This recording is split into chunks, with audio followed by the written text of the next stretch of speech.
grade 10th economics of NCERT textbook. A complete theme I'll be covering in this topic, that is understanding economic development of grade 10 textbook. Okay. I hope people have joined here.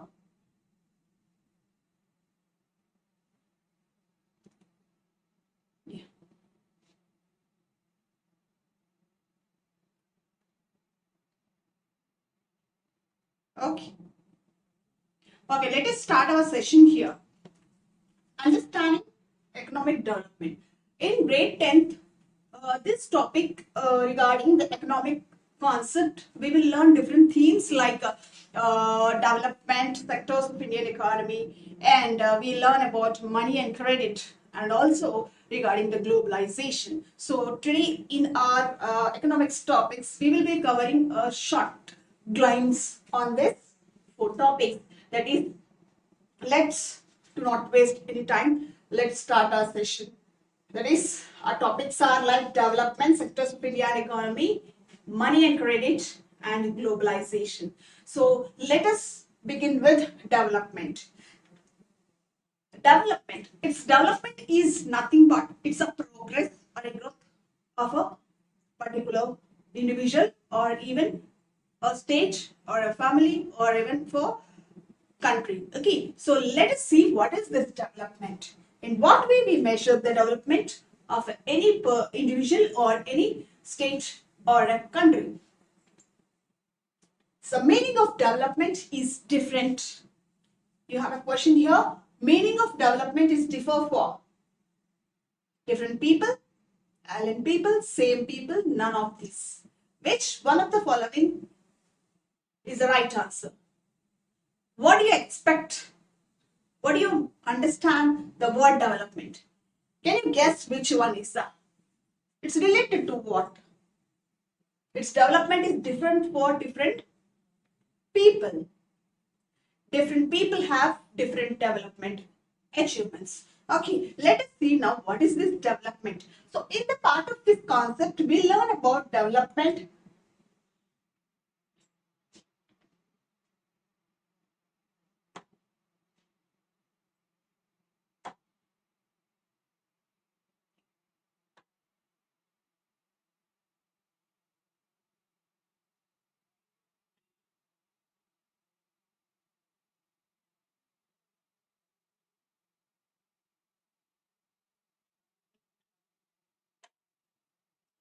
In the concept of development, we learn about development, goals of development, national development, comparing the countries, human development, measuring development, and sustainable development. Let us see now what is this development. Development is a word which describes or which says that particular progress of a person. It will be differ from person to person. Okay, if a person depends on, in economic terms, we can say that 2-3 categories the people were divided on based on their availabilities, like comforts, luxuries, and basic needs. Whereas basic needs, which are essential for their everyday life, basically which is required to their survival.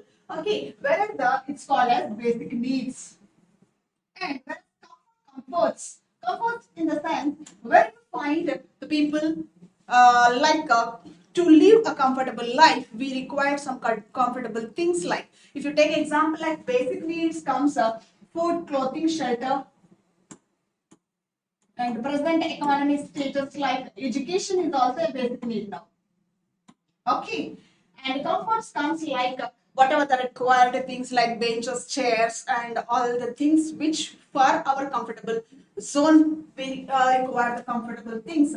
Whereas comes as luxuries in the sense which are the things which are like gold ornaments, okay, cars, which are like luxury items. So depends upon these things. See, from person to person, these 3 things will get changes. If you take example of like a cine actor, his basic needs are like makeup, jewelry, all these things. But whereas the common man, jewelry comes luxury. Okay, so like that, comforts, basics will change from person to person. So different persons also will have different goals. Okay, sometimes the goals may change from person to person, and in some cases these goals may lead for the conflicts among the people. Let us see now what is this development.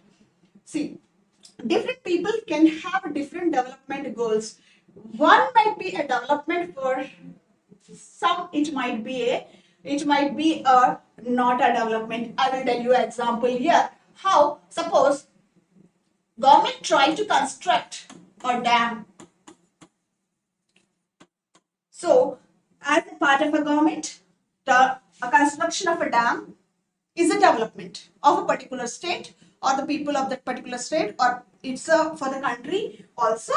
Construction of a dam for irrigation, for protection of floods, and to producing hydro power. Okay, so different multi-purposes. Okay, we can say the development is a progress, it's a development for the nation or a development for that particular area. But when it comes for people who are the inlets below lying of these dam areas, or during the construction of the dams, they need to evacuate the villages which are to be moved from different other areas. So they have to vacate the villages. So the villages who are low-lying areas of the dams, the catchments of the dams. So we can say them, these dams are for them a distracting. So its development will be changes from person to person. So we can say that one might be a development, might be a not a development for others. It might be a destruction for the others. For this we can say that example of Narmada Bachao Andolan. Narmada Bachao Andolan, the construction of dams over the Narmada River, it's a development progress. It is a developmental activity of the government. But whereas the people who are living in that forest lands where that construction of a dam was, it's a destructive to them. So it's not a development, as they lose their livelihood from the forest lands, and also their lives were dependent on the forest in these Narmada areas. I'll tell you another example. Even if you go through the state books, SCRK textbooks, here they have given you about a Kundanakulam power project, which is in the Naval district of Tamil Nadu. In that Tamil Nadu region, that is this dam, Kundanakulam power project, is a nuclear power project. So construction of the dam, construction of this nuclear power project, many of these that villages, as they have many of the environmentalists and the natives of that villages have protested against that nuclear power project. Why? Because it will be a destructive to that village areas, and they may get polluted even with the nuclear power project. Okay, so this is what it says, that it will be a development. It might be a destructive for the other category of people. So let us have what are the development goals for the landless, rural, laborers. So development will be different from person to person. Okay, so here you have a question here. Development goals for the landless laborers. A person is a landless laborer in a rural area. So what he will be, his development goal?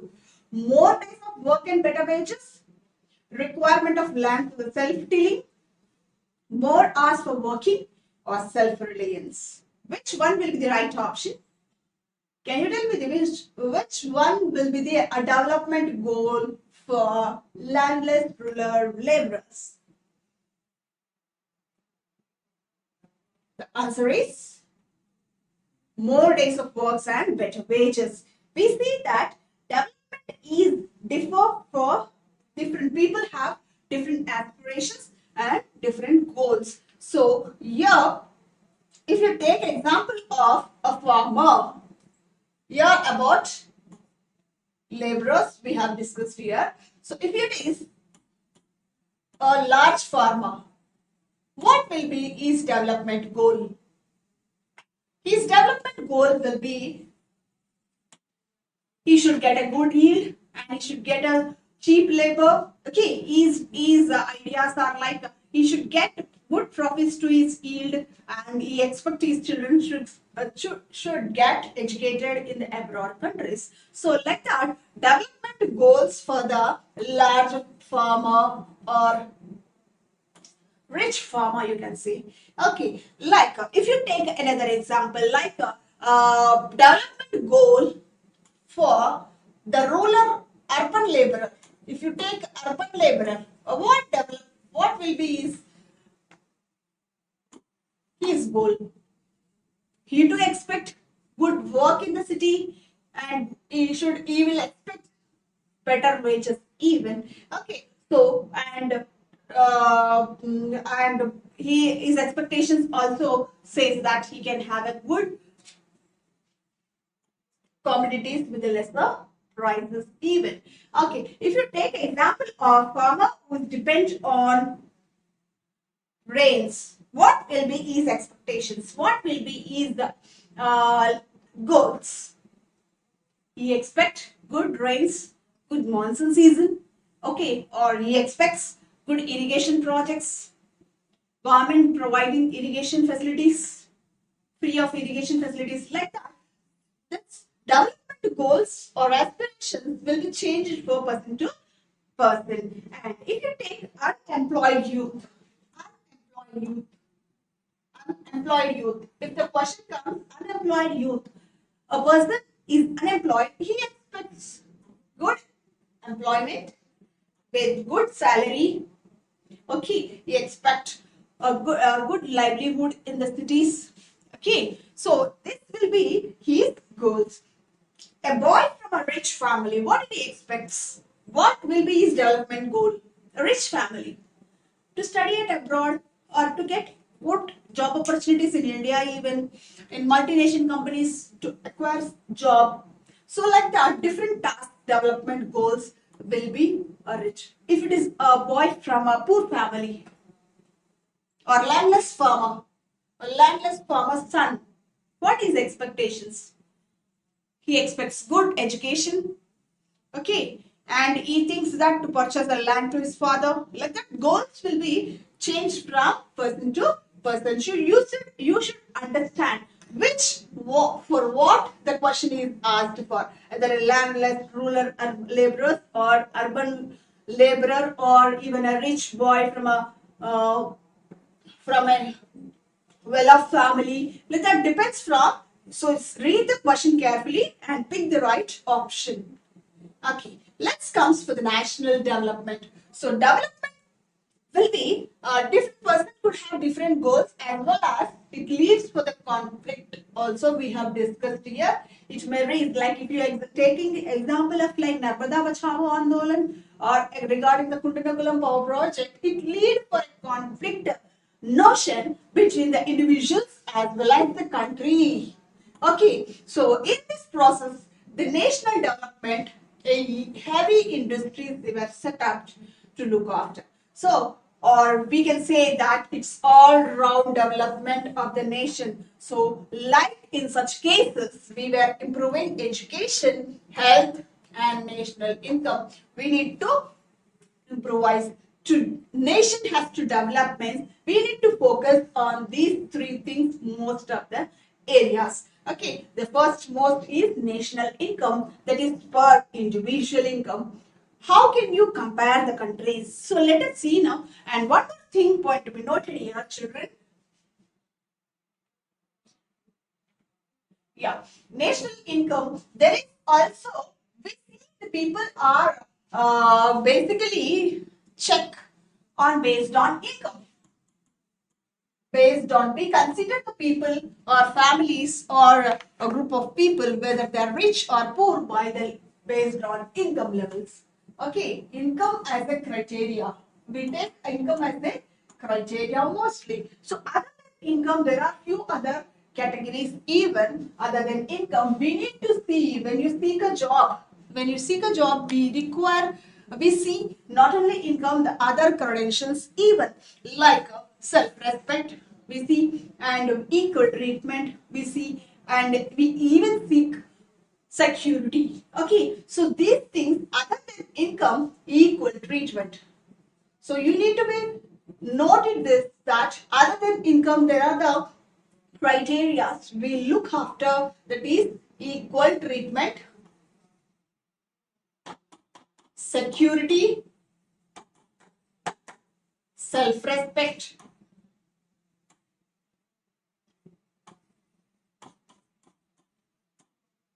and freedom when you seek a job. So these are called as non-materialistic things. Okay, so materialistic things comes under income, which is visible. Okay, non-materialistic things which cannot be visible, or which we can only feel them. Okay, so we also say some of the things like love, affection, all this also comes under non-materialistic things. Okay, so this we all this are comes under mixed goals. Okay, so when you seek income, let us see now how do we compare the countries. We compare the countries with the consolidating most important concept is income. One of the most important attribute we consider with income depends upon the income of that country, that is per capita income. We say it as per capita. Per capita is nothing but it's one individual income. One individual income, we can say, in it's like if per capita formula is total population of the country, sorry, total income of the country divided by population. We get one individual income, which is called as per capita income. Okay, so per capita income is one individual income. How to derive this in the economic terms? We need to add the total income. The total income divided by population, it gets per capita income. So with this per capita, we can say the countries are, which country is developed country, or which is poor country, or which is rich country, or which is middle income countries like. Okay, so there are some measuring criteria. You can see national income. It refers to the market value of all goods and services. National income is nothing but that's the total income of the country. Okay, so national income is referred to all. How do we derive this? How do you get this national income? In the sense, all the goods and services which are produced in particular financial year. That means from we can say April to March. It's a one financial year. We can say that one financial year within the country. The average income by per capita income. We can say average income also. Per capita income is also known as average income. It's the ratio of total income of the country with respect to total population. So the average income PCI, that is per capita income, is derived total income by population, total population of the country. Please note this formula, children. So you'll be, how do you derive this national income with total population by? Yeah. World Development Report. Here, a World Bank is taking the criteria based on income levels. Okay, based on income levels, it's considering the countries rich or poor. So the data which is brought by World Bank, it's called World Development Report. According to 2006, it's brought by World Bank. It has taken the criteria of per capita income, and it has classified the countries into high income countries, low income countries, and middle income countries. Also, let us see the countries which are 4,53,000 per annum. This will consider as rich countries. The countries which per capita income is less than 37,000, we can say they are low income countries. The Indian has the per capita income of 28,000. We are in middle income countries. So we can say that low income countries. Okay, so let us see now comparison. Here you have given how do we compare the countries with the PCI. Country, this is a country X and country Y. Country X is 8,500. In that, one individual, one citizen's income is one citizen income is 8,500 per capita, and that's one is income. The person 2, 9,500, person 3, 8,800, person 4, 9,000, person 5, 9,200, and total, if you do PCI total, how do you do the total, children? That is total income by number of population. How many are there, the population here? 5 population. If you divide, you will get 9,000. If you add all this and divide with 5, you'll get 9,000. That's the PCI of country X. So in the same way, country Y even we have to do it. So this both the countries, when you go for average income, both the average income is 900, but country A is having equal distribution. That means approximately all the persons were having very closer per capita. That means 8,000 and 9,000 between. So this country X will be considered as rich when comparing to the country Y. Why? Because country Y, you can see more number of people are poor. Only little number of people were rich. So we consider them country Y as a low income countries. So sometimes here point to be noted, children, the average income.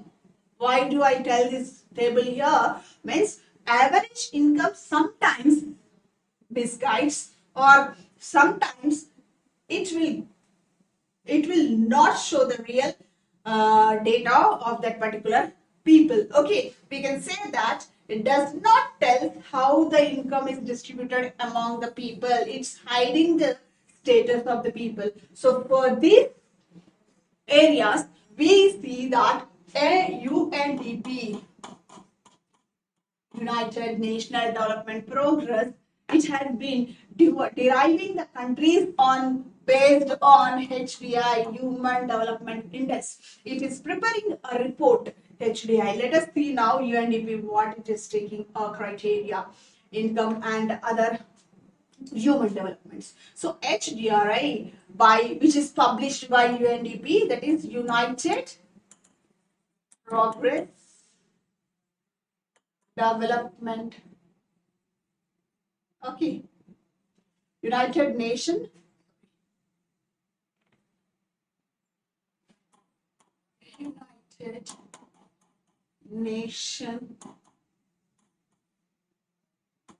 Development Progress. It has preparing based on these levels. It has taken, including with per capita, it's also considering education and health status. Please point to note that, children, it's taking HDI was main considering some themes based on education level and health status along with PCI. Okay, along with PCI. Its indicators are like, you can say, infant mortality rate. It's a rate of number of children die before the age of 1 year. We can say for 1,000 lives, when 1,000 children were born in particular year, number of children dying before the age they complete 1 year.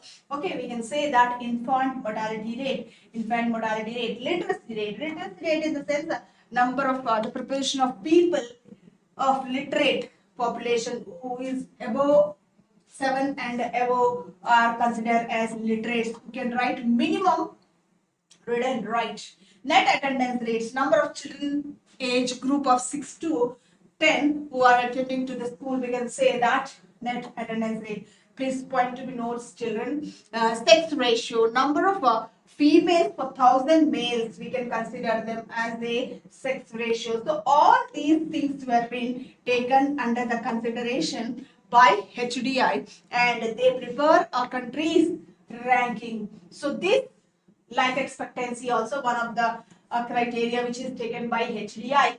Life expectancy means within the lifespan of particular country, the people's lifespan. It's, we can say, the minimum age of which an adult live in the life expecting rate. We can say life expectancy rate. We can say if it is like a males 67 years and for females it's 72 years.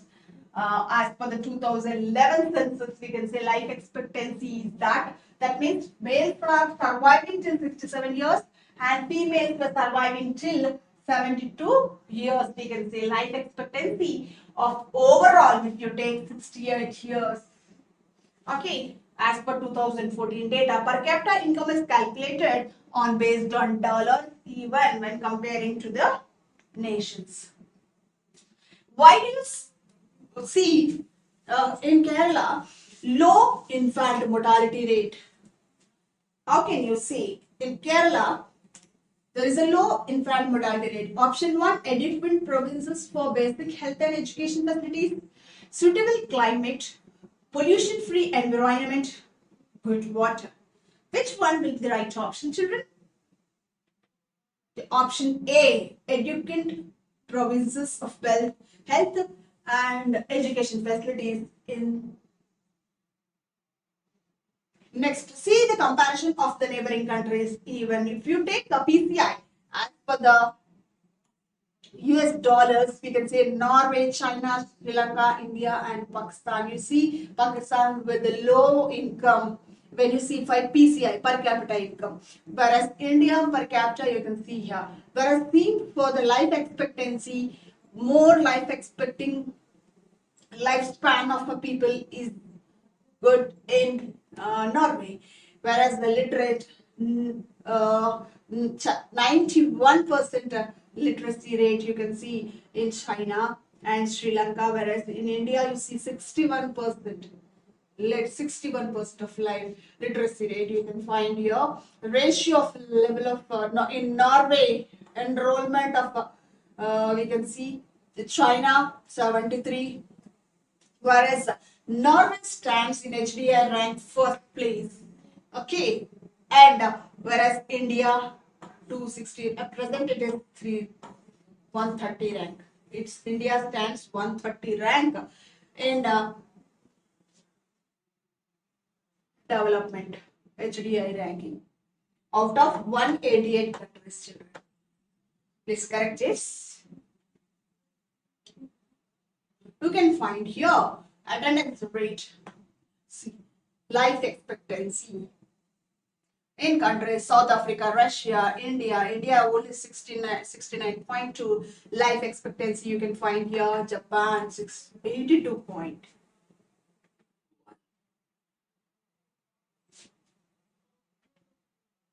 Measuring the development, you can find here gross national product, GNP, measuring the total value of goods and services produced in the country. We can say that every citizen and corporations of a country is given in a year. It will include inside as well as outside the territories also. Please point to be noted, children. Outside the territory in the sense that who were Indians who were in abroad, you can say. So in that it's added in GNP. Whereas in gross domestic product, here the total value of goods and services within the nation only. Okay. Next, gross national income, measuring of monetary worth. What is produced within the country will plus income with investment outside the country. Most common measured even in today's situation. We can see objectives of how the sustainable development. Just Development should be in the form of, it should not be destructive to the people, and it should be useful for the even future purposes. We can say that sustainability can be raised in the real PCI, the quality of life. We can say that quality of life should be improved. So for this we have to remove the poverty, okay, eradicate the poverty, remove the corruption, improve the educational facilities, improve the health status of the people. So all this will improve, then we can say sustainability can be raised. So we also, one more important thing is reducing the pollution. Rational use of natural resources. Natural resources should be used carefully without destructing the environment. We can say, okay, to fulfill the requirements of future generations, if you manage, so we can say that it's a sustainable development. Okay, let's go for the next topic. Is sectors of Indian economy. Okay, sectors of Indian economy. Here, till now we have learned about development of the nation. So in that we have learned about income, national income. So there we have learned about, we should add all goods and services produced in the country. Okay, goods and services produced in the country, that what are these goods, from where we are producing, how do we are calculating this national income. That means all the working sectors, that is all the economic activities which are producing income as well as services are considered as three economical activities.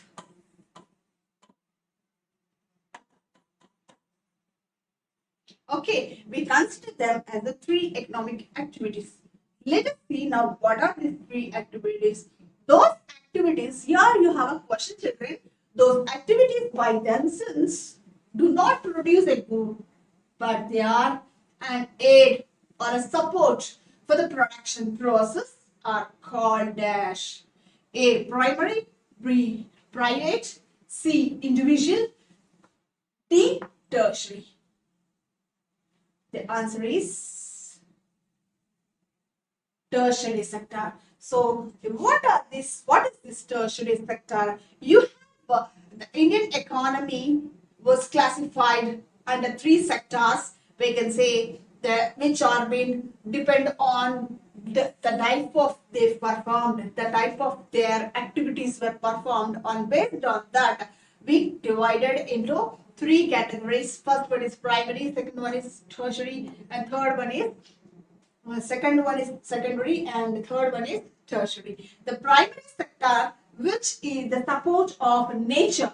Okay, with the support of nature, the production goes on. We can say them as the primary activities. The activities which are done by primary support means the first stage of production, we can say in short form, first stage of production with the help of nature. With the help of nature, the production take place. If you take example, farm activities, farming. With the nature support, farmer produce crops. Farmer produce grains. So there, it's a primary activity. Okay, so like that depends upon the the activity performed, being performed. We can say that primary activities. Okay, when this first level of production will be taken into second process in industries. Okay, so first level of production will be sent to the second level, and here the production process will take place in second level. So we can say that secondary products. If you take example like the cotton is produced by a farmer. So here the cotton is primary product. Okay, when this cotton goes to textile industry, and then it is converted into clothes. So clothes comes under secondary product. Okay, so the person who is stitching these clothes or who is working in this industry, they are giving their services. We can say tertiary sectors. So depend upon the nature of performing activities, we can say that it's a primary secondary or tertiary activities. So here we can say the example of, first examples I'll tell you, agriculture,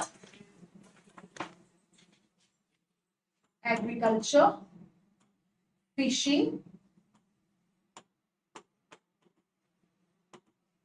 farming, so we can say, and dairy farms, we can say. Okay. And coming with secondary production.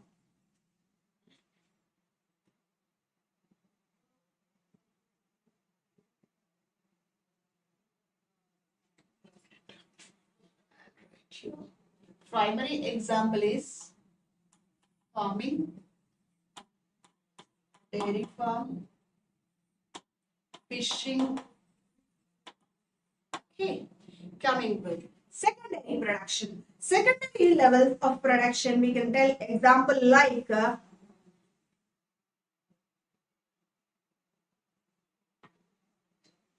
all comes here, production of bricks, cloth, and all the industries and all the manufacturing sectors comes under industries. Brick making, okay, we can say brick making, textile industries, iron and steel industries.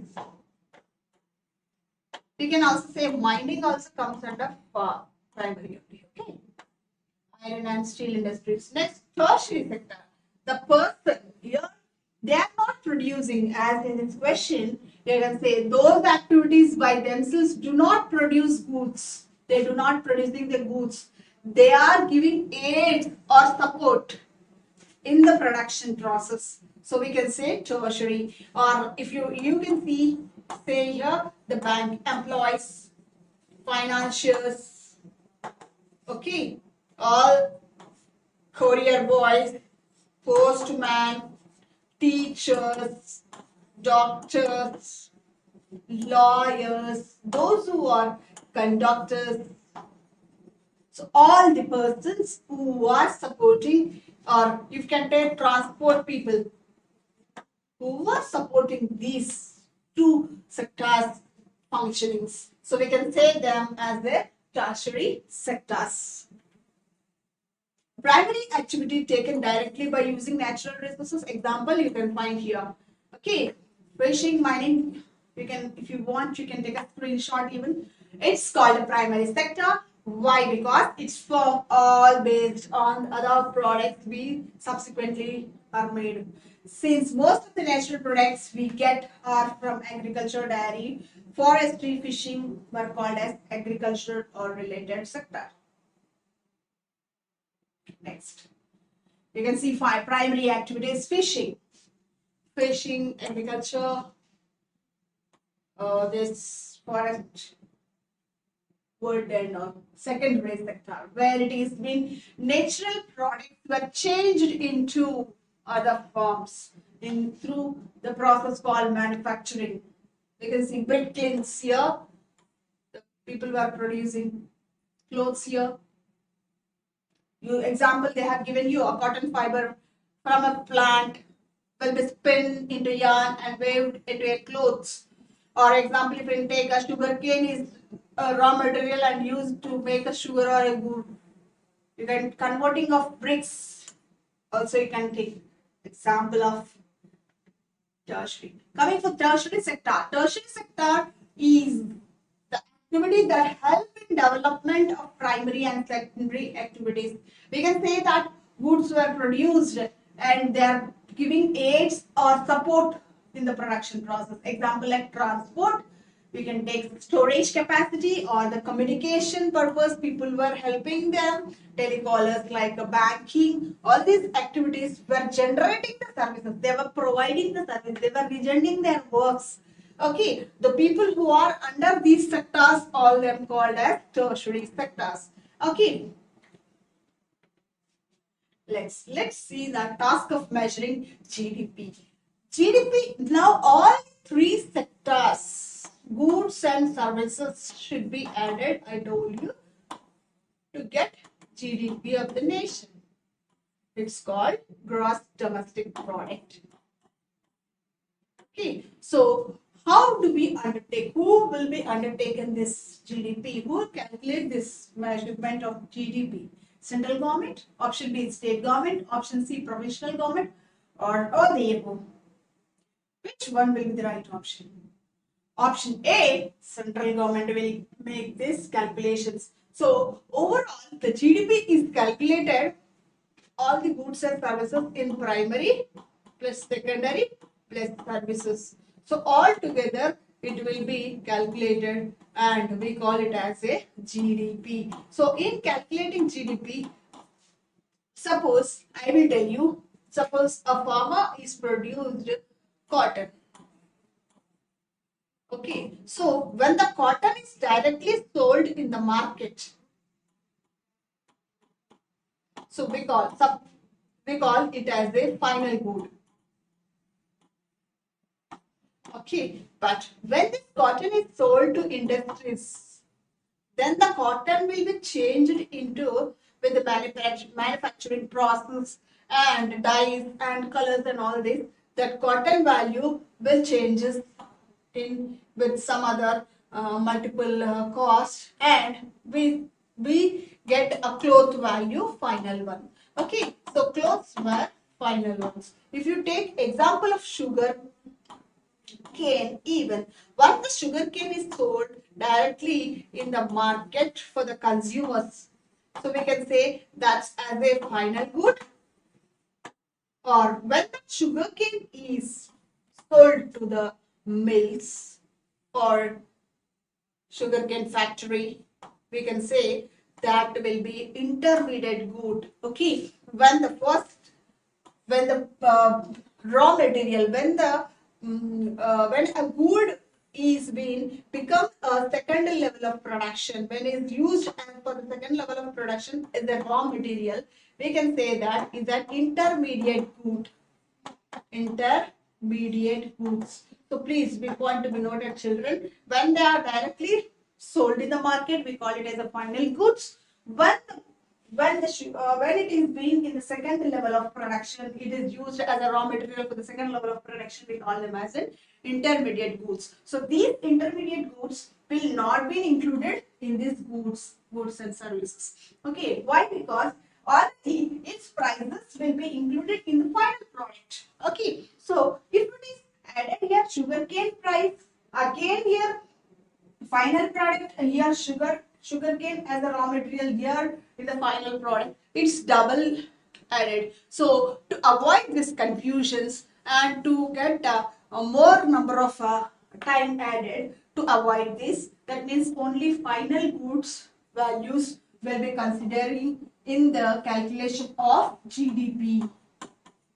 Okay, so that's next. Instead of changing of three sectors, so in the form of here in the three sectors, there was a lot of changes in the 70s and 81 to 2010 and 11. There are a lot of changes have come in these three sectors. In the beginning, after 1947, in the first stage, when we got independence, our country's conditions were very poor, and there was a lot of poverty. There was no proper development in all the three sectors. In the beginning, that in 1950s to 70s, we can say it's during this particular time many of the changes have come in the country's economy. First 50s years, we can say that in the first 5-year plan and the second 5-year plan, they have focused on the primary sector development, that is agricultural sector, and for that we can say agricultural development purpose, they have improved irrigation projects. Okay, we can also say that green revolution and yellow revolution, many changes have come that have improved these primary sectors. So first, so even today we can say that India is producing more dependent, as we can say that it's an agricultural country. More number of people either directly or indirectly are based with agricultural activities. If you take example of sugarcane factory runs when the farmer produce sugarcane. Sugar factory runs when the farmer produce sugarcane. When the textile mills are running, when the farmer is producing cotton. Okay, so primary and secondary go hand in hand.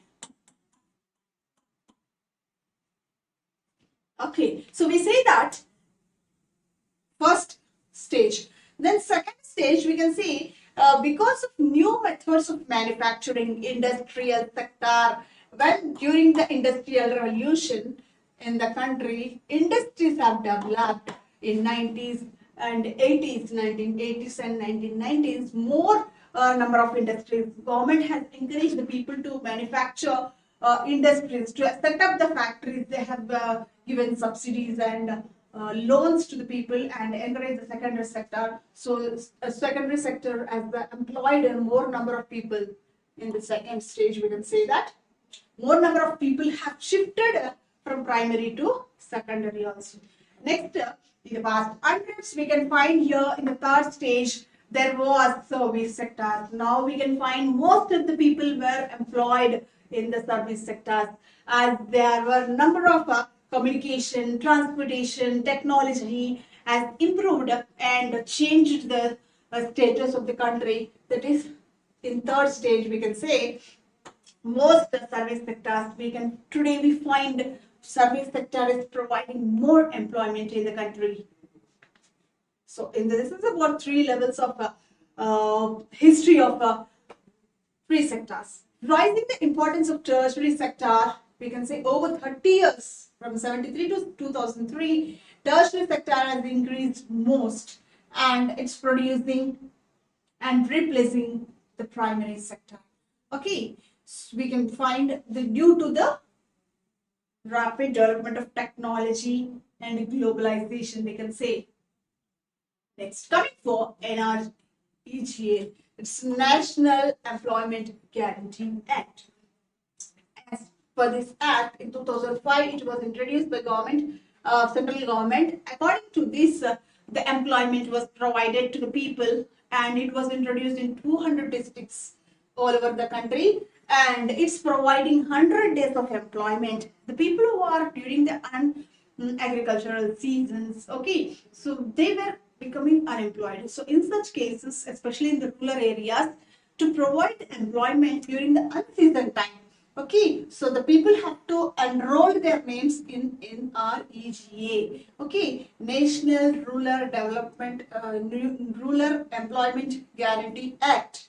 Earlier it was MNREGA, Mahatma Gandhi, but now we are calling as NREGA. Okay, so do not get confused.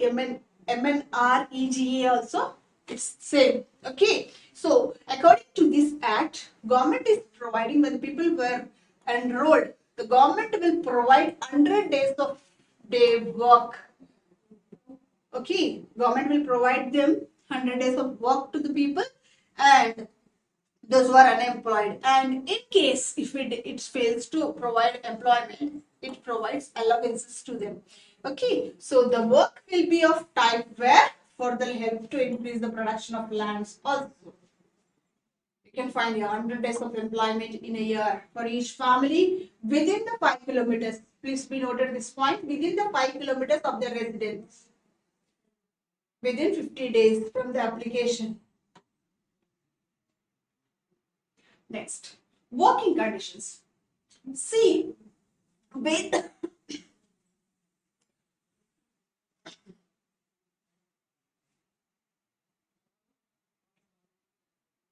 working conditions, depend upon the working conditions, even we can say that people were considered as organized and unorganized.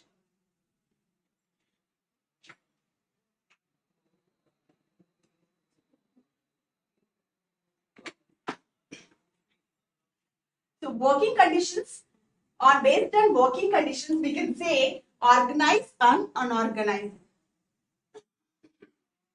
Organized, we can say the people where the condition of workers, their working conditions.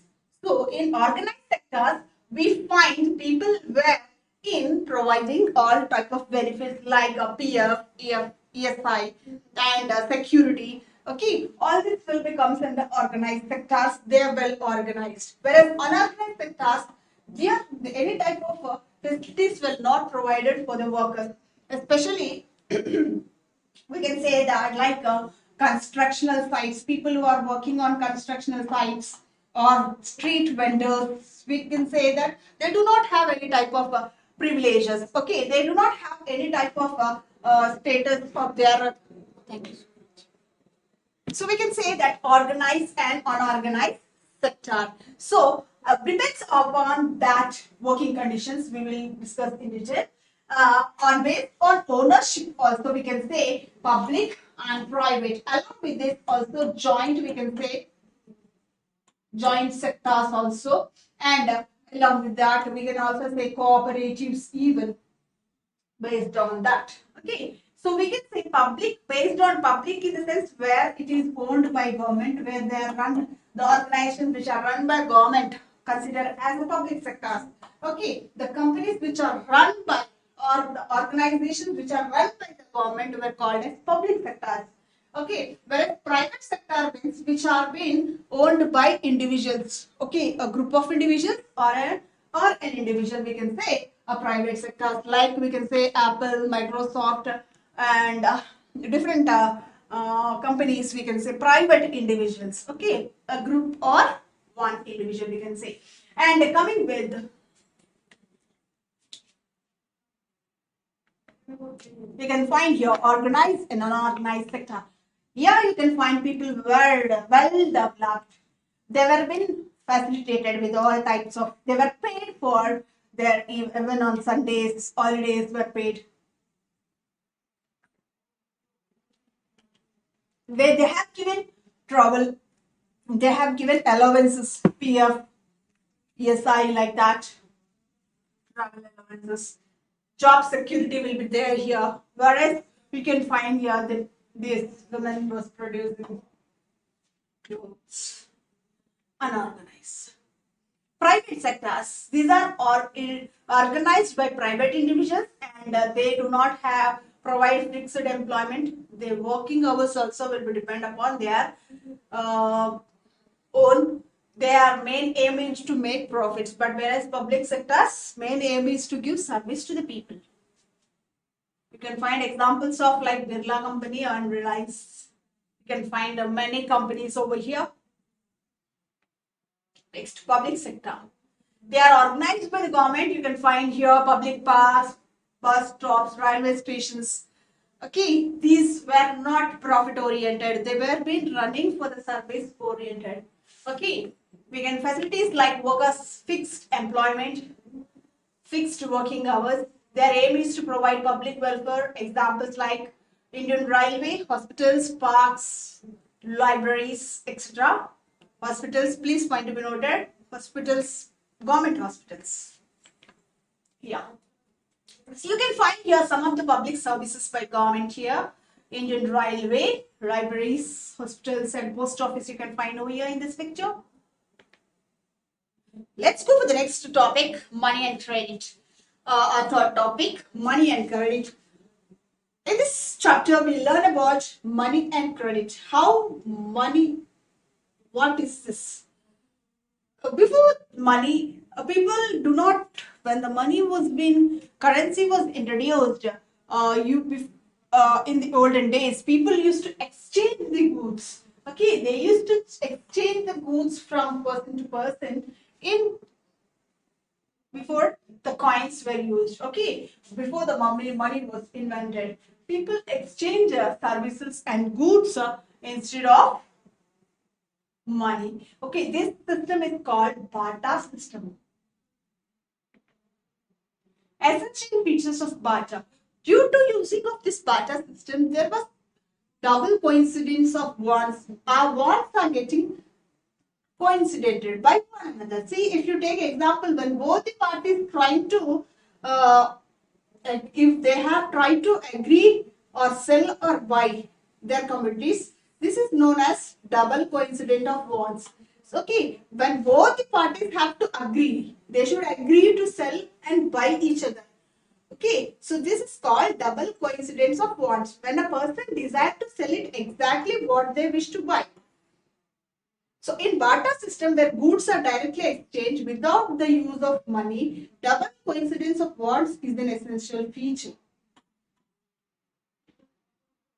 So when it's getting coincided, when it is getting coincided, even though people do not require that goods, they are supposed to buy. So this is called double coincident of their wants. Their wants are getting coincided.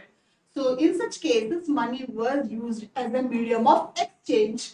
In an economic terms, we use money as a medium of exchange, or it is where to eliminate this double coincidence. So money acts as an intermediate product or intermediate exchanging process, and we can call it as a medium of exchange. Money as a medium of exchange. We can say the law legalizes the use of rupee. Please note this point, children, as a medium of payment that cannot be refused in setting. So no individual in India can legally refuse or payment made in rupees. Okay. Hence the rupee is widely accepted as a medium of exchange in the country. Why money is accepted as a medium of exchange? Because currency of the country is authorized. Please point to noted one. Sometimes the question comes to you, why money is considered as a medium of exchange means why? Because it has been authorized by Indian government, by Reserve Bank of India. Okay. So that issues the currency notes on behalf of central government. As per the Indian laws, no other individual or any one cannot reproduce, or any organizers cannot allow to issue the currencies or cannot mint the coins. Okay, no other persons cannot be produce the rupees. Okay, so we can say the laws are legalized to use rupees as a medium of exchange. No individual in the country in India can legally refuse a payment made on this. Next, why people deposit? Now, so let us see now money as a medium of exchange. And can you tell me what are the different types of money in today's world we use? Different forms of currencies in the form of money. We can say like coins, notes, checks, more ATM cards, debit cards, credit cards, challans, yes, more different forms of currency. Earlier, people used to use copper coins, later on silver, gold coins, and now we can also say that paper currency we can find here today. Okay, it was authorized by government. Let us see now why people deposit banks. What is the role of banks in the people's life? People deposit money in the bank by opening an account in their name. The banks accept the deposits. Okay, and also the pay amount, whatever they are depositing, for that amount banks pay interest. Okay, so in this way people get money, their money will be saved, at the same time they for their money they get some additional interest for the amount. Okay, that's the first reason. And there is also called demand deposit. Demand deposits means we save the money in the bank, so whenever we require we can withdraw the money. It's called demand deposit. If it is a fixed deposit, we can't remove it whenever we require. Okay, so fixed deposit is different and demand deposit is different. Okay, since the depositing in the bank account can be withdrawn on demand, so we can say it's as a demand deposits. Demand deposits share the essential features of money. We can find in the form of checks. Again, the demand deposits also we can produce checks even. directly settlement payments without the using of cash also we can do it, or we can pay challan as DDs, or we can draw it even. Next, let us see what is check. Check is a paper which is instructing the bankers to pay a specific amount to particular person. Okay, so on his account he is giving a check or issuing a check to the other person. You can find here, here will be the date, okay, the person name whom we are paying, so and so person, or if I'll write Dinesh, I am paying to Dinesh, name of a person whom do you wish. If you want to let it anyone holding the check payment on there, how much money you are giving. Suppose I am paying 1,000 rupees to the person. We should also write in the words even 10,000 or 1,000. Here we'll write amount here. Here we should write it in the words, and here you should write it in the digits. Okay, the otherwise signatures will be here. Check number and details will be down here. Okay, so this is check. And coming with loan activities, bank will provide loans to the people. Okay, those who are the members in that particular bank. Bank hold about 15% of their deposit. So whatever we are depositing, whatever the people are depositing in that bank, out of that amount, total amount, out of the total amount, 15% it will keep with it. It will keep with the bank, and the remaining, the deposited amount will be given in the form of loans. Okay, so bank holds 15% out of total deposits cash, and it will hold it as a, why it will hold that 15% means to provide to keep a provinces to pay a depositors who might come to withdraw the money. Okay, so on particular days, and also 15% will be holded and the remaining will be provided as in the loans. Loan activities. Bank make use of deposit to meet the loan requirement of the people. In this way, banks mediate between those who have surplus funds and those who are need of funds. Okay, so they act as that means it acts as the depositors and the borrowers as a mediator. Okay, banks act as a depositor. So depositors' money will be safe in the bank in the form of their deposit, either in the demand deposit or a fixed deposit. Okay, and the borrower will be borrow the loans in from the bank. So which is being bank is providing loan, and borrower will pay interest. Along with this principal amount, he also pay interest. Bank charges a high interest rates on loans than what they offer on deposits. What they are offering for the deposit, that rate will be less when comparing with what they were providing loans. Okay, point to be noted, children. Bank's main source of income is that they charge from borrowers and pay to the depositors. Let us see now credit. Credit, that means loans. Loans are of two types. Okay, there are people are lending the money for the suppliers from the borrower with the money, goods and services in return for their promises. They pay sometimes for the future purpose, sometimes they were trapped into. Okay, so credit is the loan which is taken from the bank. Okay, sometimes what happens when they were unable to pay back the loan, okay, whatever they have borrowed from the bank, if they were unable to pay back the loan, whatever the collaterals, in the sense, I'll tell you what is this collateral.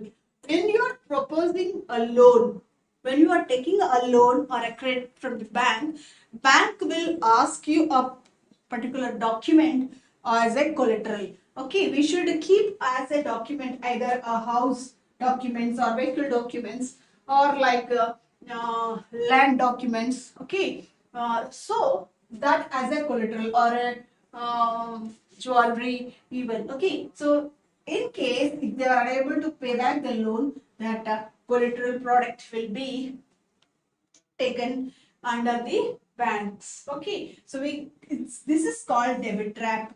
Debit means when the borrower unable to pay back the loan, we can say that debit trapped. So interest when you are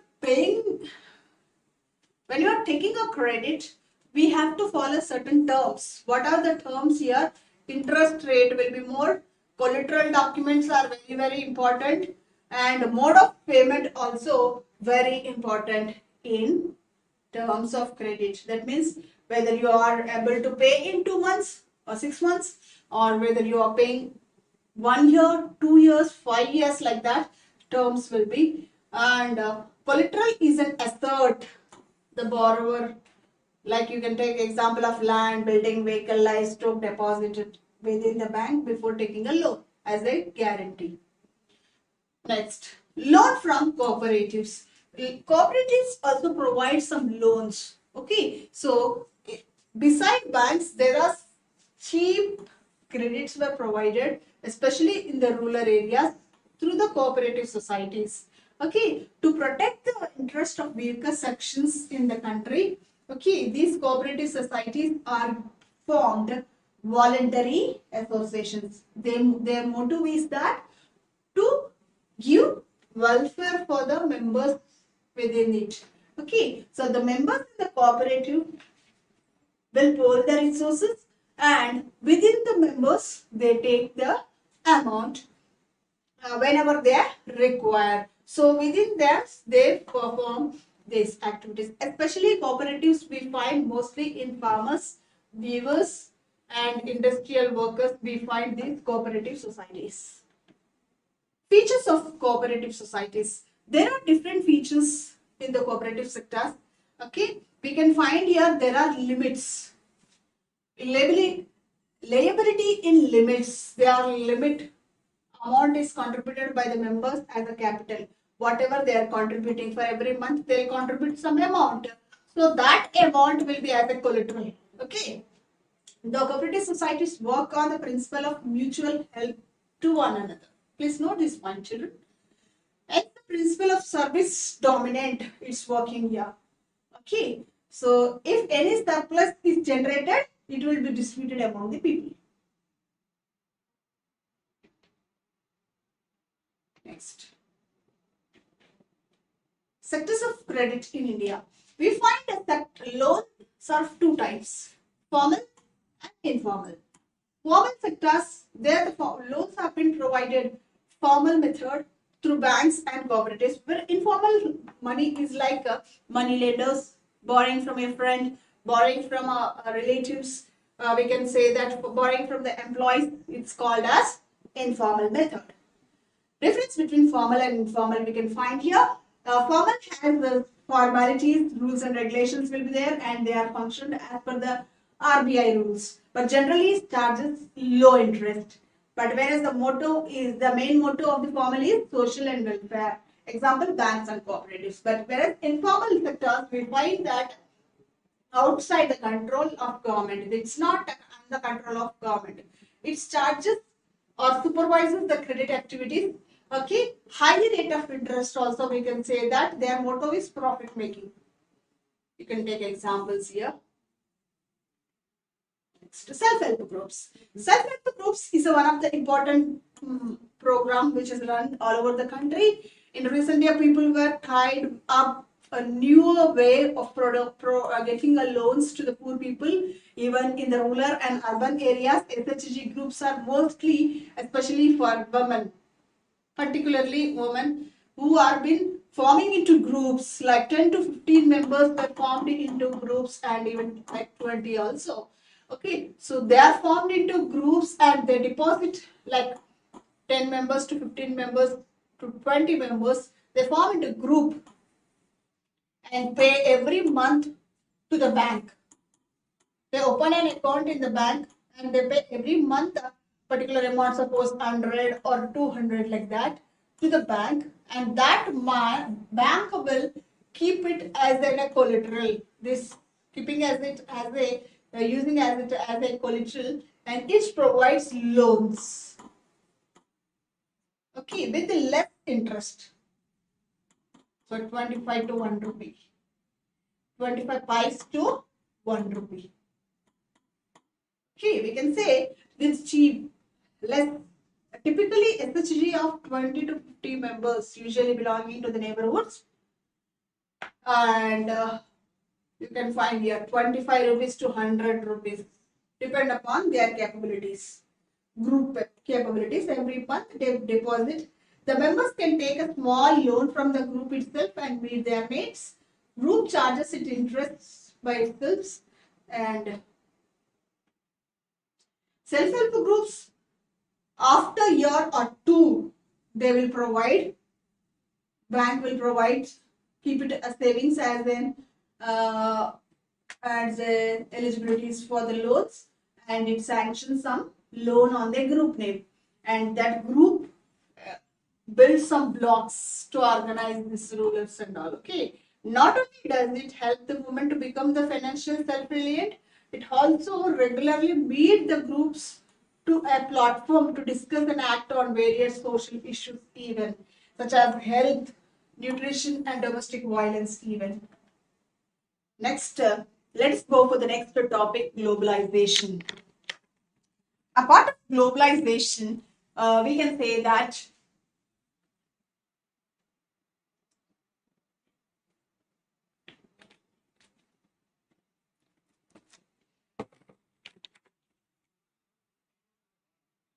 let us see now globalization. The production goes on all over the countries.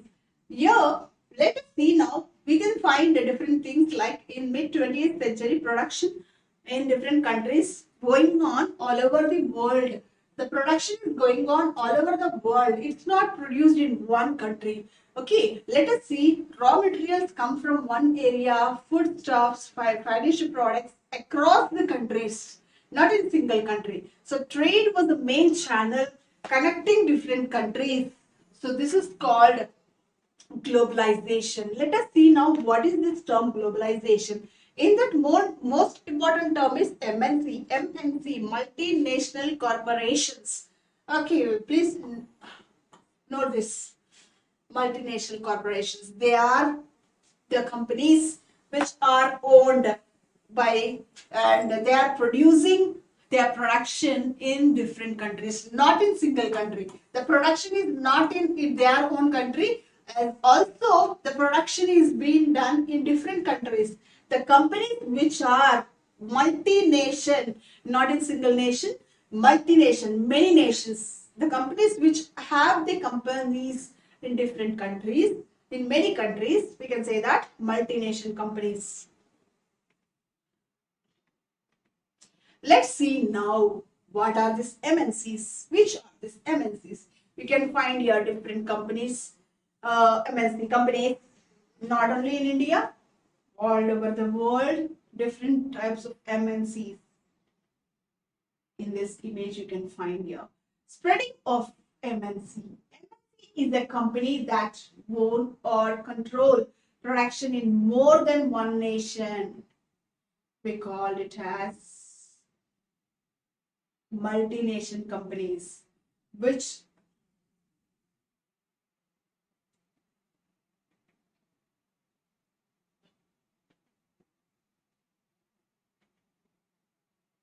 yes, MNC companies are the owners or control of production in more than one nation.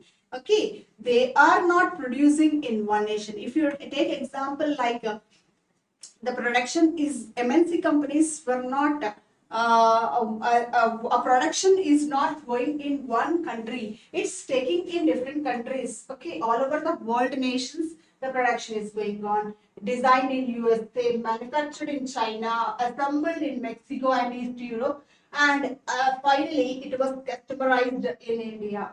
This is called global production. Global production or production across the country. Production across the countries. We call it as production across the countries.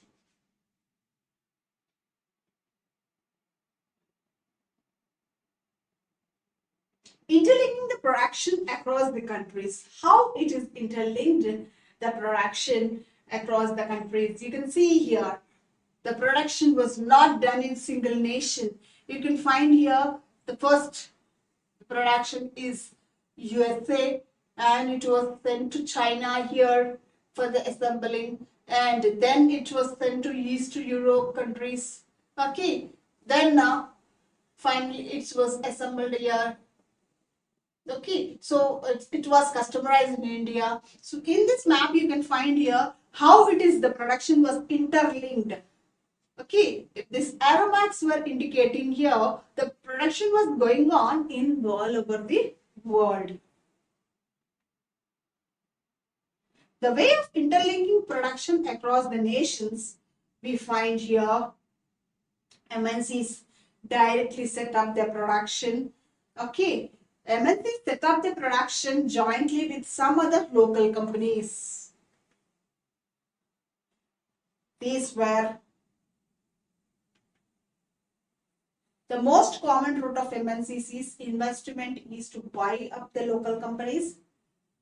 Once they placing order for the production, even to the small productions even. MNCs were producing in two types. Point to be noted, children. MNCs directly the local, either they take up the local companies.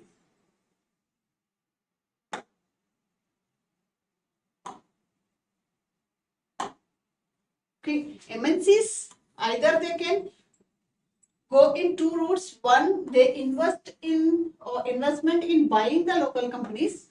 Either they buy the local companies or they tie up with the local companies. Okay. The other one is they even buy the products from the small producers, and they give the tagline. Okay. They give the tagline of MNC. Okay. They give the brand name for the local producers products, and they even sell in the international markets. So especially like footwear, clothes, and all textiles we can say. So mostly buy from the small producers, and they give the brand name and sell in the international markets. We can say that. So MNCs were placing the order to the local companies. So these are the different types how the MNCs interlinking the production all over the countries. Here you can find your foreign trade and international trade markets. Trade between the countries is known as foreign trade.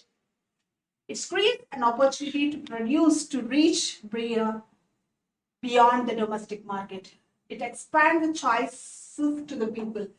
Due to the globalization, due to the more number of production, we can find people are getting number of choices more now. Okay. Prices were also very less due to the globalization. International markets, people were getting very lesser prices. In this way, the foreign trade connects the markets or integrates the markets in different countries.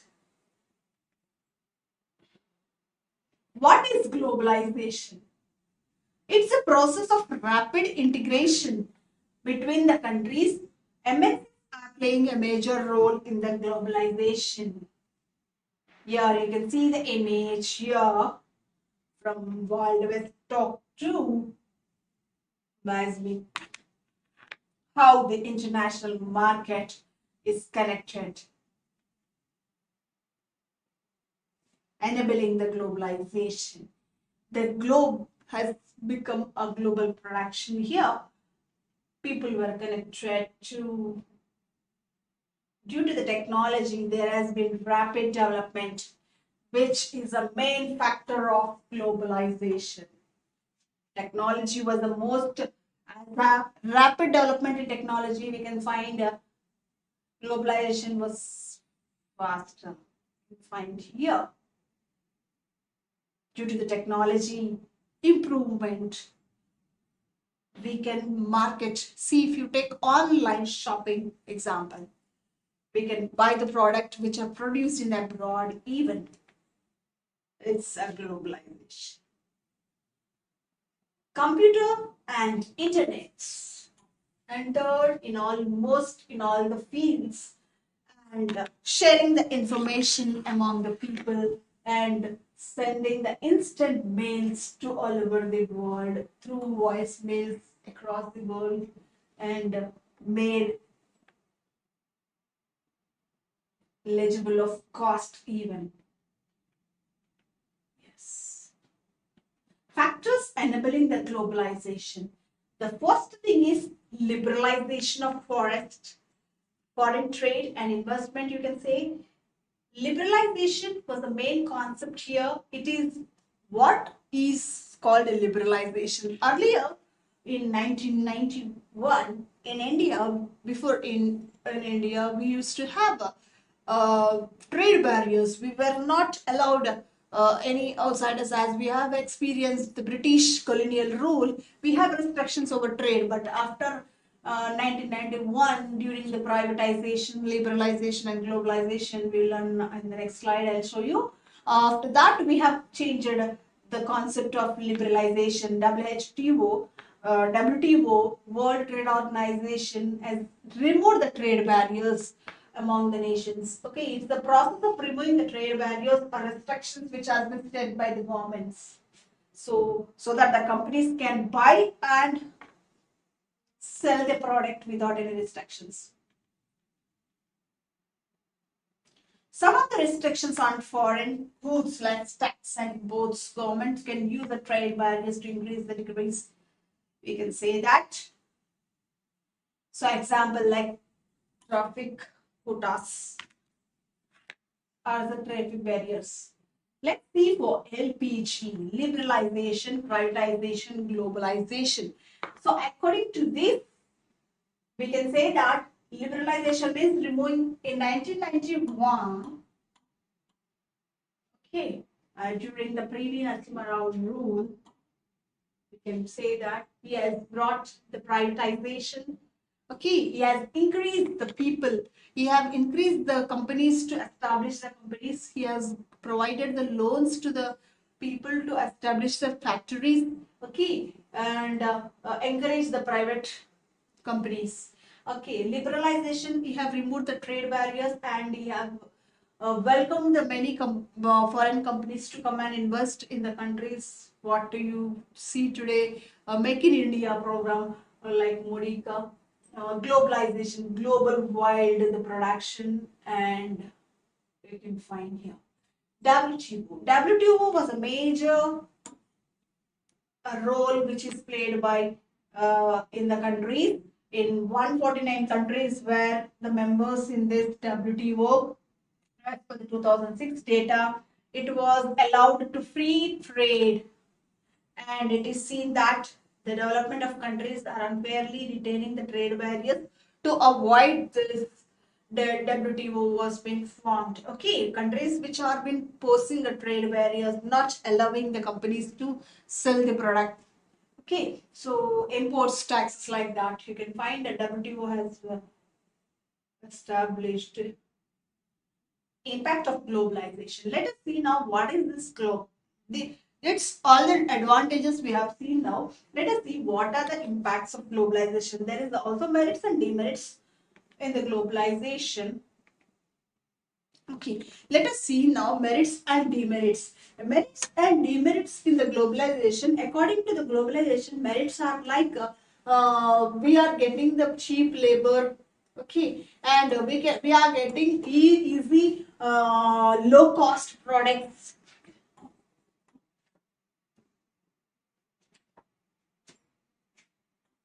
Cost of products were less,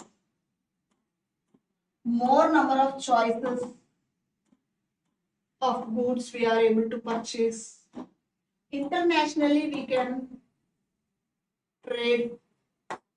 Internationally, we can buy the goods. Consumers are able to purchase the goods internationally even. Okay, and producers also internationally, they can sell their goods. Okay, so these are all the advantages.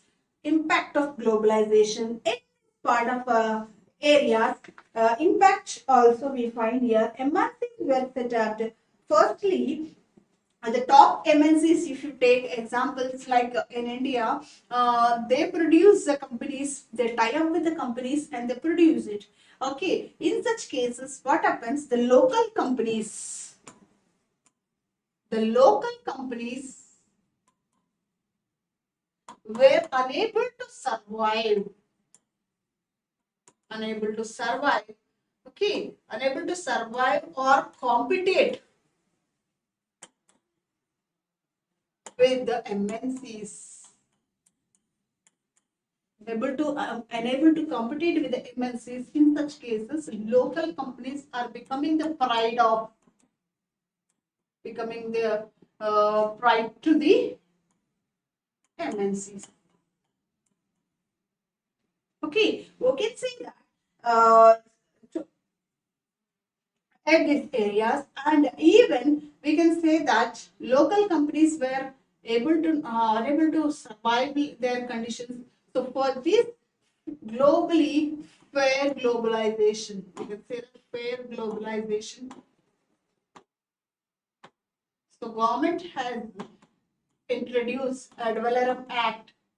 According to this, the local companies should be providing some basic provinces to them, and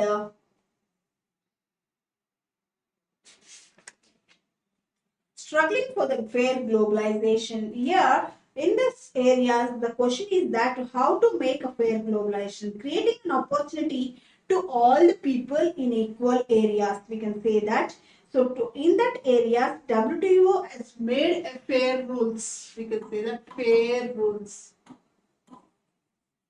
So according to the fair rules, the companies has to run their, they have to do a trade within the nations. Okay, and next, one more point we noted here, globalization. Under the globalization, we find here impact of globalization.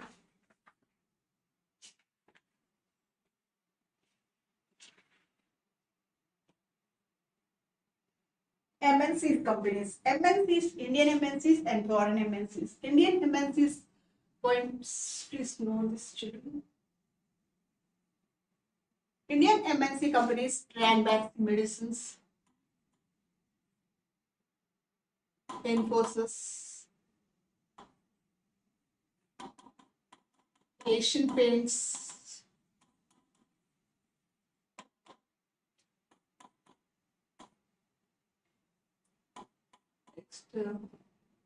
Sundaram Fast and Nuts Bullets,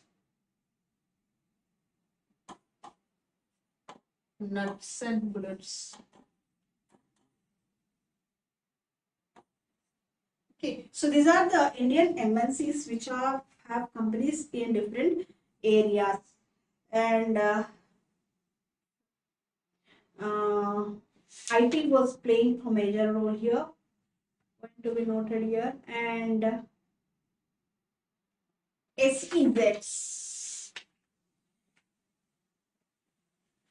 Topic SEZ. Special economical zones. Special economic zones. So according to the concept of globalization, a special reserved areas, some special areas were being allotted for the economical zones. So they are called as SEZ in India. So these areas were being provided or attracting the foreign investors or foreign investment. Here are two concepts like foreign investment, foreign trade. The trade which is carried among the foreign countries, we call it as a foreign trade. And the investment which is done by the foreign nation outside us, we call that foreign investment. To attract the foreign investment, foreign traders, the special economical zones were created by the Indian government with special privileges. They are in the special economical zones. They have been provided. They have been set up with the world-class facilities like electricity, water facilities, well facilitated infrastructure facilities, infra, infrastructure facilities. Okay, and transportation also comes, and etc. Different things like you can say water, roads, storage, represent recreation also comes here. Recreation, roads, already water.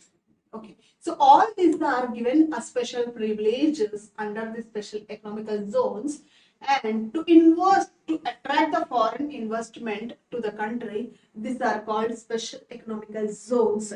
Okay, so the government allow a flexibility in the labors. Countries like India, where are more human resources, okay, we are providing this SEZs and attracting the foreign investors to establish the MNCs and to get a job opportunities even. Okay, so in that way SEZs are being provided with the space, basically with few changes. Okay, so providing all these things and two special areas. So these areas, the MNCs which are being established, so the particularly for 5 years, they do not have taxes. Taxes are less or taxes were exempted, and providing with all these facilities. So in this way, to encourage the foreign investment in the companies.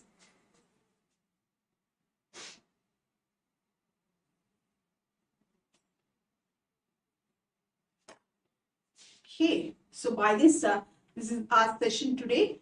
Thank you so much, children. I hope you have understood the economics of the development of economic development of grade 10th classes, and I want to give you information that the next session, like 8 o'clock session, aptitude ka, it will be postponed due to this reason that servers have infected with the COVID. So your class will be postponed for the next couple of days. You will get an information when do you have that class. Thank you so much. Shining.